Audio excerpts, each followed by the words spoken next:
কেমন আছে প্রাণপতি বলে আমার ভূতমতি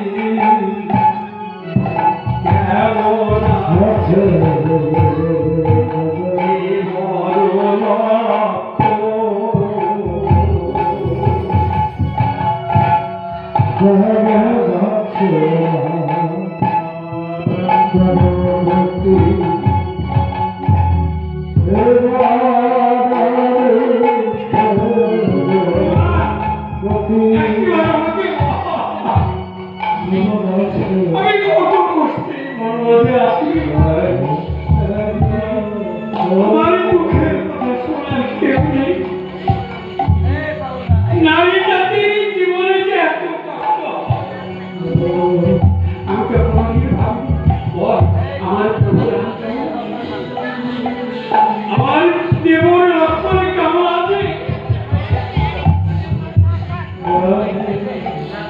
সম্মান জানিস যখন আমার অত্যাচারী রাবণ আমাকে হরণ করে নিয়ে আসি আসার কালে কতবার আমি বাসনা করেছিলাম যাত্রাকালে প্রভু রামের সঙ্গে দেখা হলে প্রাণ ভরে প্রভু রামের চরণ একটু প্রণাম করতে দেবর লক্ষ্মণকে অঙ্গে জড়িয়ে ধরে তার বদল কৌরবের চূর্ণ দিতাম জানিস হনুমান এগুলো আমার ভাগ্যে হয়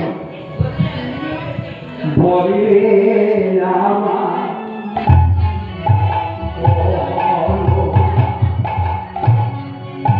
দুঃখের কথা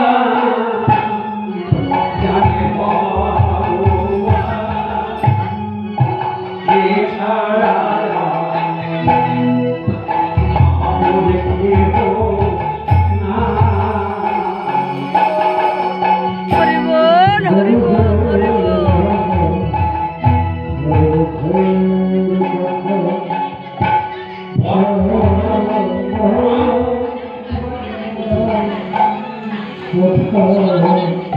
হনুমান তুই পারছিস আমাকে নিয়ে যেতে হনুমান বলেছিল মা আমি ইচ্ছা করলে এক্ষুনি তোমাকে নিয়ে যেতে আমি পারি না আমি পারি না কি সব পারি কিন্তু আমি যদি নিয়ে যাই অত্যাচারী যে রাবণ দুষ্টরিত্র যে রাবণ নারী হরণকারী যে রাবণ সে তো উচিত শিক্ষা পাবে না শিক্ষা দেওয়ার মালিক একমাত্র প্রভু ভগবান রাম তুমি ঠিক দাও আমি যাবো হনুমান সমস্ত কিছু সন্ধান সীতা দেবীর জেগে বলেছিল মা কোনো দুঃখ করো না কোনো চিন্তা করো না যেদিন তুমি জন্ম দিয়েছি রাম সীতা দুটো চরণে আমার এই দেহখানা আমি আমার এই বলে মায়ের চরণে প্রণাম করে পবন নন্দন হনুমান পুনরায় সেখানে হতে প্রভু রামের কাছে এসে দণ্ডায়মান হয়ে প্রভুকে বলতে প্রভু আমি এখনই দেখে এলাম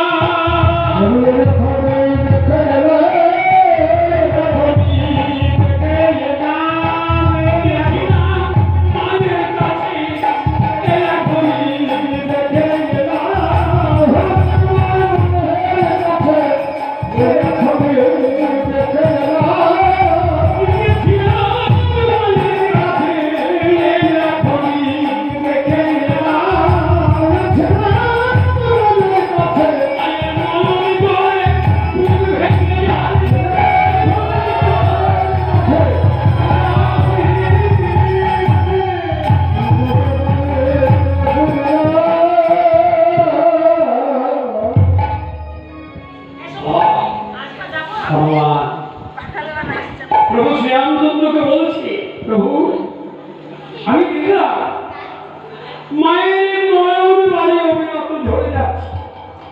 আমি যতই নিষেধ করি না কেন মায়ের আমার বাড়ি ঝরছে।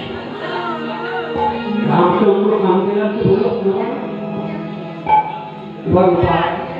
প্রভু আমি অসাধ্য সাধন করতে পারি তোমার মতো মুনি সম্পর্কে জানিয়ে বলল হনুমান তোমার এই যে অসাধ্য সাধন সাধনে যোগ্য দেহ পেয়ে তুমি রাম নামে শপথ বদনে উচ্চারণ করো জয় শ্রীরাম জয় শ্রীরাম জয় শ্রীরাম নাম ধ্বনি ছাড়া আর বদনে কোনো কিছু নেই। যেন তত প্রকার তোমার শক্তির সঙ্গে কারোর তুলনা বিভীষণ গিয়েছিল হনুমানের কাছে। হনুমান একটা কথা বলো কি আমি তোমার কাছে জানতে চাই তুমি তো শ্রেষ্ঠ ভক্ত হনুমান তা কোন সাধন বলে কোন ক্ষমতা বলে রাম সীতাকে তুমি পক্ষে ধরে হনুমান মুখে কোনো কথা বলল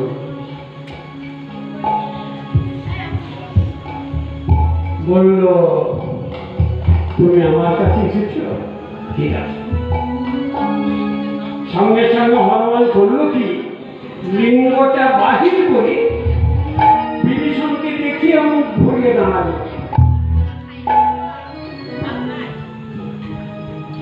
সেদিনে বিভীষণ ভেবেছিল ঠিক তাকে বলে বনের ঘোষ আগে জানি না মেয়ের কাছে আসতে ফিরে গেল। প্রভু শ্রীরামচন্দ্রের সম্মুখে দাঁড়ালে রামচন্দ্র বিভীষণকে জিজ্ঞাসা করে বিভীষণ তোমার বদনখানা দেখে মনে হচ্ছে বড় ব্যথা ভরা বদন কিছু হয়েছে? বলল প্রভু আমি নিজেকে লজ্জা পাচ্ছি। লজ্জা ঘৃণা লজ্জা ভয় তিন থাকে তুমি লজ্জা পাচ্ছ কেন? বলল তোমার শ্রেষ্ঠ ভক্ত হনুমান। বাবা বাবা একটা আস্তে গল্প করো বাবা তোমরা গল্প করো ছেলে মানুষ ওদের তো গল্প করারই সময় গল্প করো ছোট্ট ছোট্ট বেশি গল্প করো না। এবারে বলল যে লজ্জা বাবা কি হয়েছে? তখন আমি গিয়েছিলাম আমি জিজ্ঞাসা করলাম কোন সাধন বলে কোন কর্মের বলে কোন গুণে রাম এবং সীতা দুজনকে হৃদয় মন্দিরে ধরে রেখেছিল। তার বিনিময়ে আমাকে লিঙ্গটা দেখালো মুখে কিছু বলল না। আমি বড় দুঃখ পেয়েছি। রামচন্দ্র বলল বিভীষণ তুমি তো গুরু আশ্রয় করো নাই শুধু তুমি কেন এই জগমাঝে যে নরনারী যারা গুরু আশ্রয় করে না তারা সবাই তোমার মতো লজ্জা পাবে।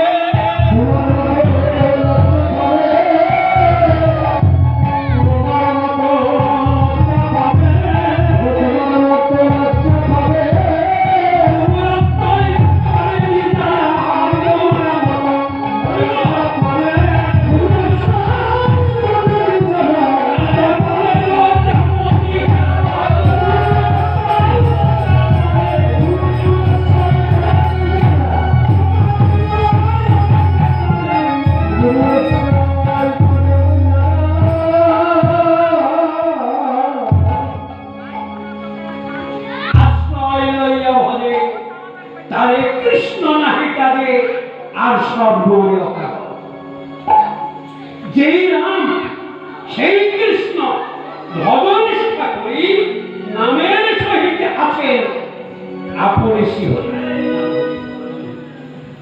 রাম কৃষ্ণকে ভিন্ন ভাবে হবে না, দুই অঙ্গ মিলিত মূর্তি হচ্ছে রামকৃষ্ণ। ধরার মুখে নরনারীকে জানাবার জন্য। তবে আমরা তো সবাই কথা শুনতে ভালোবাসি না। অনেক পুরুষের দল, অনেক নারীর দল গান শুনতে এসে এরা গান শুনে না, গল্প করে। তাদেরও দোষ নাই, বাড়িতে গল্প করার সময় হয়। এতে তো হবে কি জীবনটা ব্যর্থ। প্রভু শ্রীরামচন্দ্র বিভীষণকে বলল, বিভীষণ একবার গিয়েছ তো হনুমান তোমাকে লিঙ্গটা দেখিয়েছে, বড় লজ্জা পেয়েছে। যদি পারো আরো একবার যে তুমি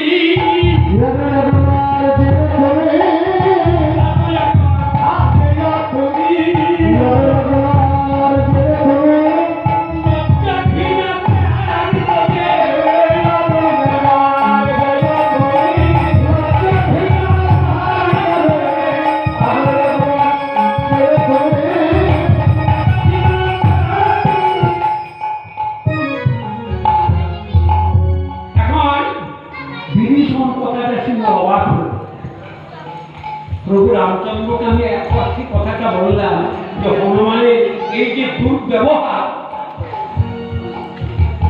সে বিনিময়ে আমাকে প্রভু রামচন্দ্র বলছে আর একবার যেও। বিভীষণের মনে একটা, তবে কি এর ভিতরে কিছু আছে না? আর